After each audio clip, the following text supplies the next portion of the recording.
الحمد لله الذي هدانا لهذا وما كنا لنهتدي لولا أن هدانا الله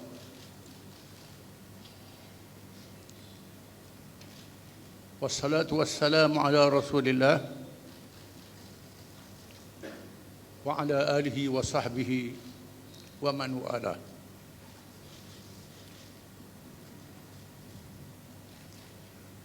أعوذ بالله من الشيطان الرجيم. واعتصموا بحبل الله جميعا ولا تفرقوا واذكروا نعمة الله عليكم إذ كنتم أعداء فألف بين قلوبكم فأصبحتم بنعمته إخوانا. Surah Al-Imran. Firman Allah, dan berpeganglah kamu semua dengan tali agama Allah, dan jangan kamu berpecah belah bercerai-berai, dan ingatlah kamu akan nikmat yang Allah kurniakan kepada kamu. Dahulu kamu bermusuh antara satu sama lain, lalu Allah menjinakkan hati-hati kamu. Kamu menjadi orang yang bersaudara antara satu sama lain.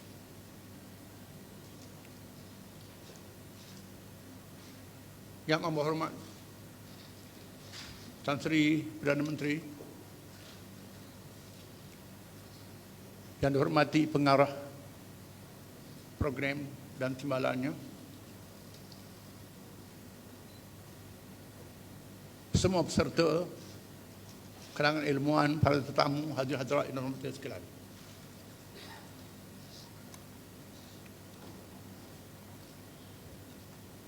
Perbincangan kita ialah tentang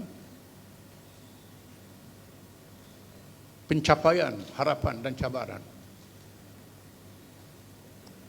gagasan Pakatan Nasional yang kita tubuhkan ini. Sebelum kita masuk dalam perbincangan tajuk itu, terlebih dahulu saya ingin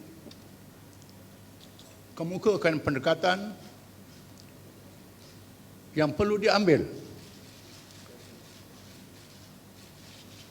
dan kami telah melaksanakannya sehingga mencapai kejayaan yang dilihat sedikit sebagai pendahuluan.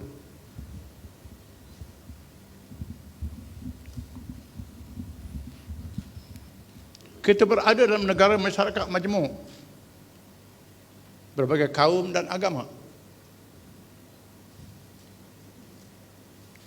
Sinonim dengan mesej Islam itu sendiri adalah untuk masyarakat majmuk.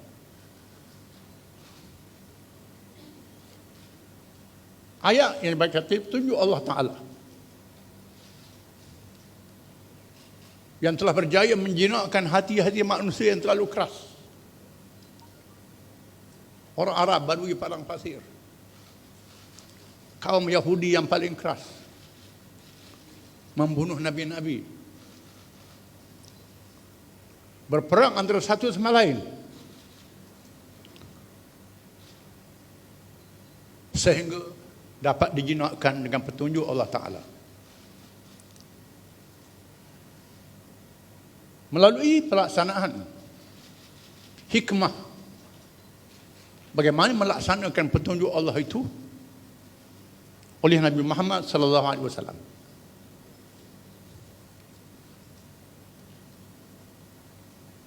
Bagi mewujudkan sebuah negara masyarakat majmuk, mestilah kepimpinan negara kalangan yang paling berpengaruh dalam masyarakat itu. Oleh kerana Islam bermula dengan masyarakat Arab, walaupun mesej untuk seluruh dunia dan seluruh manusia, maka Nabi Muhammad SAW memulakan gerakannya dalam masyarakat Arab terlebih dahulu.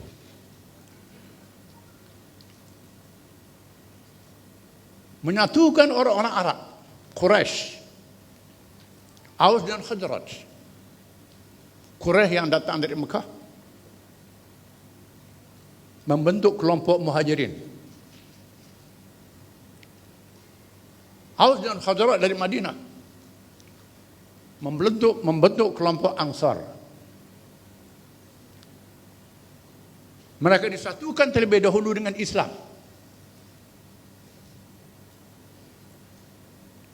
Disatukan mereka dahulu. Dengan dilaksanakan hijrah yang menjadi titik pertemuan di antara mereka, maka wujudlah suatu perpaduan di atas nama akidah dan iman, menyatukan Muhajirin dan Ansar, kalangan orang Islam dahulu, yang yakin dan percaya kemampuan Islam membawa mesej tak ada paksaan dalam agama dan adil untuk semua. Kemudian disertakan kalangan bukan Islam yang telah ekstrim. Kebetulannya Madinah mengandungi masyarakat majmuk. Orang-orang Yahudi, Bani Qainuqa, Bani Nadir, Bani Quraidah. Di selatannya Kristian Najran. Di samping terdapat orang Arab yang menyembah berhala. Mereka yang tidak ekstrem ini sudah bosan dengan peperangan yang berlaku, perpecahan yang tajam antara satu sama lain, antara mazhab agama, antara kabilah. Mereka mahu menyaksikan suatu perubahan. Walaupun orang Islam pada awalnya adalah minoriti, bukan Islam adalah majoriti, tetapi orang Islam bersatu. Mereka punya kekuatan, identiti, manusia yang ada syakhsiyah, integriti yang tinggi, dengan iman dan akhlak yang mulia. Dihormati oleh kalangan bukan Islam, yang bersih naluri atau fitrahnya. Setelah ada penerimaan kalangan bukan Islam, dimeteraikan Piagam Madinah yang terkenal. Satu kontrak sosial yang paling awal dalam sejarah manusia, menyatukan masyarakat majmuk dalam keadaan dibina Masjid Nabawi. Bukan saja masjid menjadi rumah ibadat, dalam masa yang sama menjadi pusat pentadbiran. Dibina pasar Madinah. Bahkan Madinah itu perubahan nama daripada Yathrib kepada Madinah, sinonim dengan mewujudkan masyarakat Madani. Madinah Madani yang bertamadun dengan makna hadari, menghadirkan manusia yang perlu memerlu di antara satu sama lain, memerlukan kemajuan ilmu, bukan hanya ilmu wahyu, termasuk ilmu kebijaksanaan manusia. Dibina pasar Madinah, tempat bermuamalat, bergaul Islam dan bukan Islam.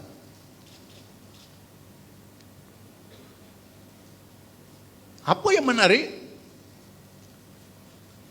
Ramai kalangan bukan Islam masuk Islam, bukan dipaksa.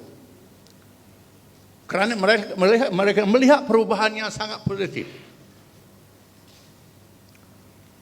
Dalam masa yang sama terdapat kalangan bukan Islam yang rela berada di bawah pemerintahan Islam.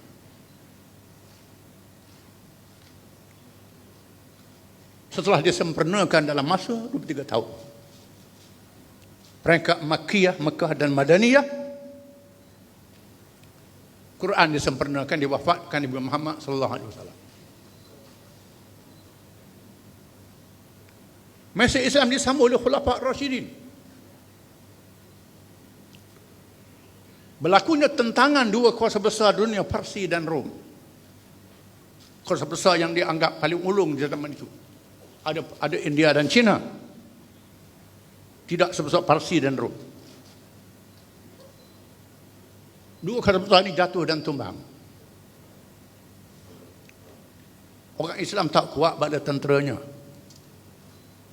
Puncanya ialah kerana dua kuasa besar tidak didukung oleh rakyat mereka sendiri. Kerajaan yang lemah. Islam melakukan futuhat. Perkataan futuhat berbeza dengan imperialisme, kolonialisme. Futuhat dengan makna pembebasan manusia daripada memperhambakan sesama manusia. Dalam keadaan tidak ada paksaan dalam agama. Dan Islam menghormati ilmuwan. Barangkali saudara-saudari baca bagaimana di Greece ahli falsafah dibunuh. Ada negeri yang arkitek dapat mencipta istana yang indah. Raja memotong tangan supaya tak buat istana lain macam dia. Dan banyak kisahnya. Kita baca sejarah Melayu sebagai hiburan. Bagaimana pemuda yang menasihat raja melawan todok dengan batang pisang, dibunuh pemuda itu kerana dia bijak. Itu kisah penipu lara, tapi itulah gambarannya di masa itu. Islam menghormati ilmuwan. Diterjemahkan segala ilmu berbagai bangsa ke dalam Islam, dimasuk ruh Islamnya, maka terciptalah tamadun Islam. Orang Islam yang pertama cipta bank. Orang Islam yang pertama mengetahui ilmu bius dalam pembedahan. Orang Islam yang pertama tahu gunakan cek. Bila kita baca hijrah Nabi SAW, kita sudah dengar Nabi berhijrah dari Mekah ke Madinah. Nabi menugaskan Ali bin Abi Talib supaya memulangkan barang-barang yang disimpan di rumah Khadijah binti Khuwailid radhiyallahu anha. Mengikut kebiasaannya, apa salahnya Nabi ambil harta pelari ke Madinah, buat hijrah sama. Tapi dipulangkan pada tuan-tuannya. Kerana masyarakat Mekah termasuk yang bukan Islam percaya pada amanahnya Muhammad SAW. Dan rumah Khadijah adalah bank. Adalah bank. Di zaman Abbasiyah, salah seorang pemerintah, Saifuddaulah Al-Hamadani, membawa pasukan yang ramai anggotanya, mengadakan jamuan. Bila nak bayar duit, dinar dan dirham kena pikul. Lalu ditulis pada kertas supaya mengambil harganya di Baitul Mal. Ini pengenang cek yang pertama. Tak cukup masa nak cerita satu-satu. Banyak kisahnya. Tamadun barat yang ada pada hari ini adalah ciplak daripada tamadun Islam. Di mana penjajah barat yang menjajah tanah air kita bukan sahaja mengangkut hasil-hasil bumi, menawar rakyat diperabdikan. Dalam masa yang sama mereka memunggah buku-buku tulisan ilmuwan Islam dalam segala lapangan. Sampai sekarang pun masih hadir, simpan di London, di Belanda, di Jerman. Ilmu Islam dalam segala lapangan. Apabila mereka mencipta sains teknologi tanpa iman dan akhlak, menyebabkan kemusnahan dunia. Cipta senjata yang menjadikan manusia lebih ganas daripada binatang buas. Dalam sekejap mata, juta manusia boleh dibunuh. Orang Islam mencipta candu dan dadah untuk perubatan. Bila barang ambil tanpa akhlak dan moral yang mulia, dadah menjadi makanan. Tiap-tiap kampung ada doktor sendiri. Ini sejarah. Ada pun, saya ringkaskan, kejatuhan orang Islam selepas itu. Bila sudah lama memerintah, mereka lalai. Tak memajukan ilmunya. Bahkan dalam hukum agama menutup ijtihad. Karena dalam hukum Islam itu ada perkara sawabit, perkara rukun, syarat yang tak berubah, halal dan haram. Ada perkara mutaghayyirat, iaitu mengalami perubahan situasi dan realiti. Di sini timbulnya perbezaan mazhab dalam Islam. Kerana ulama-ulama tinggal di negeri yang berbeza. Itu puncanya. Tapi perkembangan itu hilang di zaman mutaakhir.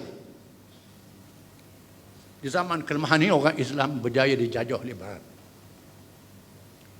Negeri Islam dipecah dan diperintah. Berpecah sama sendiri. Dalam keadaan yang sangat lemah. Tetapi kami orang Islam percaya Islam dipelihara oleh Allah Ta'ala. Kita mesti balik pada Islam.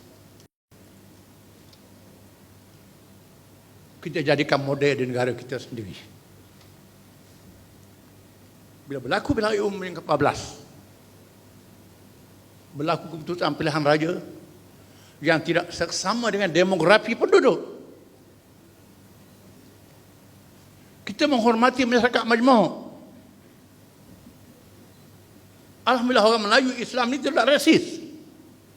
Saya rasa dalam dunia ini paling tak rasis orang Melayu lah. Kan mereka sinonim dengan Islam. Sehingga Islam tu Melayu, Melayu tu Islam. Orang masuk Islam kata masuk Melayu. Sebab itu sekali. Semangat inilah yang membolehkan keluarga Cina hidup di kampung Melayu. Keluarga India boleh hidup di kampung Melayu. Kemalangan sikit saja, tak besar.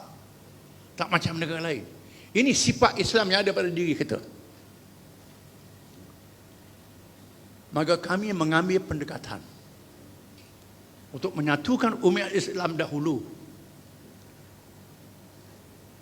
Kalangan kerajaan dan kalangan pembangkang. Sama-sama pembangkang mudah kerja. Masa itu.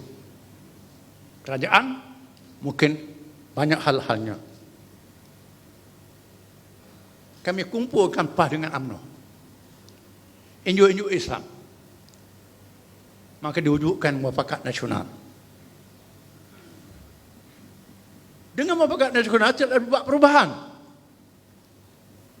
Mesti diajak mereka yang mahu buat perubahan. Digabungkan dengan rakan-rakan dalam kerajaan. Termasuk kalangan bukan Islam yang tidak ekstrim. Kerana untuk mewujudkan negara masyarakat majmuk tidak boleh menafikan kaum bangsa beragama yang ada di sini.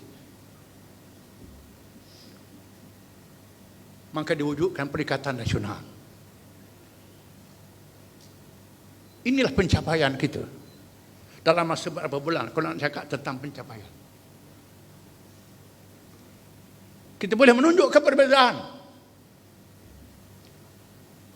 Menteri-menteri dalam PS dulu, bukan saya nak pelakeh, bila disoal dalam parlimen, dia sebut ini kerajaan dulu. Dia tak jawab apa yang dia buat. Bila kita ambil alih, alhamdulillah, pencapaian dalam masa yang singkat ini sangat positif. Mendapat dukungan rakyat, kemudian kita menghadapi COVID-19 yang sangat mencabar di seluruh dunia. Kita negara yang termasuk dalam paling berjaya menangani wabak ini. Alhamdulillah. Ini satu pencapaian. Perubahan dibuat melalui demokrasi berparlimen. Bukan pintu belakang, bukan tepuk atap. Tepuk atap tidak. Dia berparlimen melalui ahli-ahli parlimen yang dipilih oleh rakyat. Dengan jumlah ahli parlimen yang cukup, kemudian mengikut raja, mengikut prinsip perlembagaan.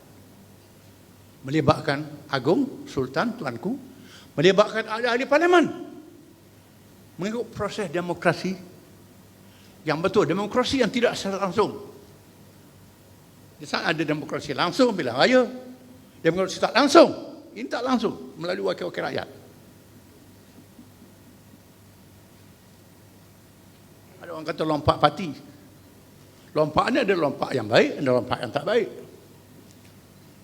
Lompat menghadapi bahaya nak selamat, itu baik. Lompat terjun dalam bahaya, itu tak baik.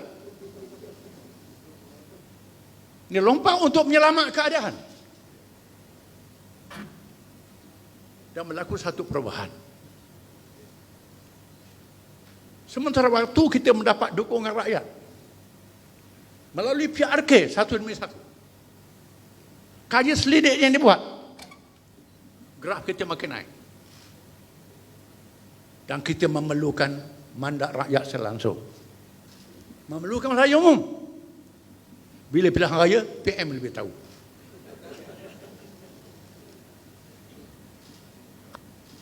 Apakah cabaran? Cabaran yang kita hadapi ialah kepahaman rakyat terhadap perubahan. Ini sangat penting. Kalau rakyat tidak faham, susah kita nak buat perubahan. Dalam Islam disebut tafaqquh. Tafaqquh fid din. Memahami ilmu itu, bukan ilmu saja. Ada ilmuwan tapi tak faham bagaimana nak mengalahkan ilmu itu. Ini satu bab. Kerana ada ilmu tapi tak tahu, tak faqih mengalah ilmu. Jadi masalah. Dalam Islam ada fiqh aulawiyat, fiqh keutamaan, fiqh muwazanat, fiqh perimbangan untuk menilai sesuatu perkembangan. Ini sangat penting. Mereka yang belajar sains politik, bukan saja ilmu dalam buku, termasuk dalam lapangan. Memahami, nak menerjemahkan ilmu itu dari sisi praktikal kepada masyarakat. Ini sangat penting. Bukan syarah saja, ini sangat sulit. Kita memerlukan cabaran kepahaman, kepimpinan dan rakyat. Kepimpinan perlu faham. Kadang-kadang kepimpinan utama sebagai Perdana Menteri ada strategi dia. Strategi tak boleh dia sarah pada orang ramai. Ada kalangannya nak tahu detail, tidak boleh. Ini politik. Sebab itu Nabi kita Muhammad SAW boleh nak pergi ke utara, operasi Khaybar yang terkenal. Waktu siang dia pergi ke selatan, malam dia pergi ke utara, supaya musuh tak tahu. Kerana hantu-hantu ramai yang merosakkan agenda, termasuk cabaran luar yang masih ada semangat penjajahan. Kita saksikan Arab Spring yang berlaku. Arab Spring yang berlaku mencetuskan kesedaran untuk membuat perubahan, tetapi berubah pada perang proksi.